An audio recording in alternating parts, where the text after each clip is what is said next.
Welcome. Are you ready to jumpstart your organizing project? My name is Karen Simon. Donna McMillan and I are the leaders of this webinar from Island Organizers. You're in for a treat because we're each specialists in different areas of the organizing and productivity industry. Donna focuses on paper, space, and time, but I focus on digital information and computers.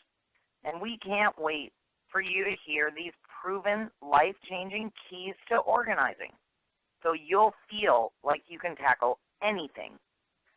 Before we get started, though, I want to just mention that we have a handout, and I'm hoping that you have already downloaded it because there are some tip sheets in there that we're going to be referring to. All right, let's go.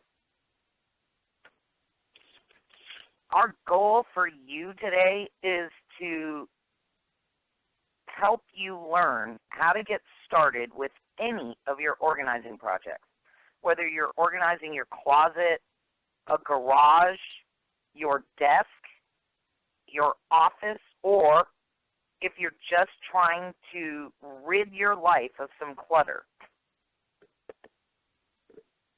And you're also going to learn how to keep from getting stuck. We're going to talk about some tools every organizing project needs, how to set yourself up for success, and how to stay organized.